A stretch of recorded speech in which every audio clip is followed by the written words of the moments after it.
Okay, I'm doing this video right after the South Carolina primary, Republican primary for president, and Ron Paul came in fourth with 13% of the vote.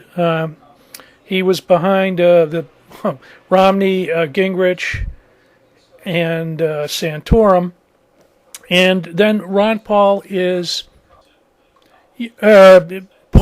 polling fourth place in Florida now at 8%, and he's not doing well against the Tea Party people or independents, etc.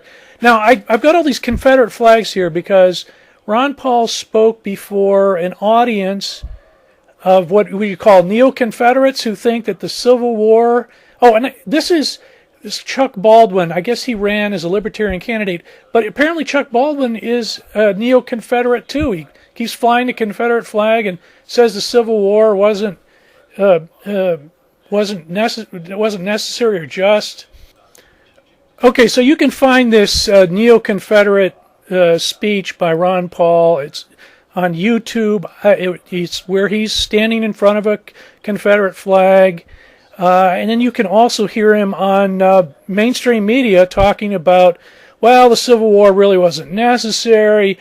We could have, the Congress could have bought all the slaves in the South and then freed them, and there would be no war and no violence, and it would all be, oh boy, is that fantasy land. But that's the neo-Confederate or, revisionist history. Now, then also Paul is also associated not only with neo-Confederates and this speech before the neo-Confederates, but with the John Birch Society, which is a kind of wacko right-wing conspiratorial group. For those of you who don't know who the John Birch Society is, they were started in the 1950s as a kind of a strongly anti-communist, almost paranoid anti-communist group, conservatives, and even the conservatives in the Republican Party didn't like them, and they kicked them. Oh, they were also anti-Jewish as well. They didn't want fluoride to be added to water, to stop tooth decay. They thought vaccines were also part of, required vaccines like polio and measles and mumps, all the other regular vaccines that children get. That was part of this, communist conspiracy to take over the United States. That's the John Birch Society.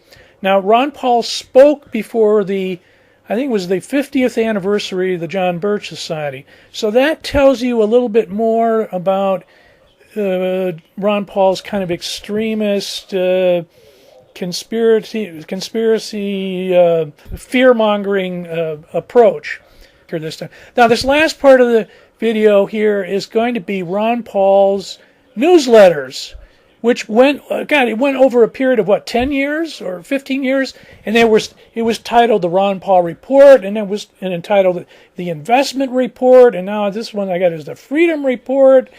The newsletter was also entitled at one point the Survival Report. So you get that fear-mongering, danger, conspiracy, strain in all those newsletters. Now, it's very confusing about all these newsletters, and it's very confusing as to who did Ron Paul write it, and Ron Paul hasn't really been very specific about it. But it includes a lot of stuff about African Americans. And of course, again, there's a lot of this fear-mongering, conspiracy, downfall stuff in it.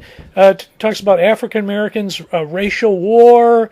It talks about AIDS a lot. There's a lot of stuff about AIDS, stuff about homosexuality. One of the conspiracy theories they throw out in this newsletter is that the U.S. government,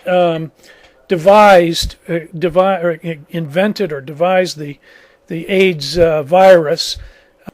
We now know that the AIDS virus originated in Africa. It was prevalent in Africa. So let me wrap this video up. You can find Ron Paul's speech before the Neo-Confederate group on YouTube. You can find the quotes from, I'll put them in the information box, the quotes from the numerous newsletters that Ron Paul may or may not have written, or one of Ron Paul's friends may or may not have written, or whatever. They're all over the internet. And then you can check out the John Birch Society if you want, and you can see that Ron Paul spoke before them, and maybe there's even a transcript of his speech there. Yeah, it's all out there. But now the question is, where does Ron Paul go? Where does the Ron Paul cult group supporters go after they've gotten beaten roundly in the Republican Party? They go out and do another movement, an independent movement, whatever.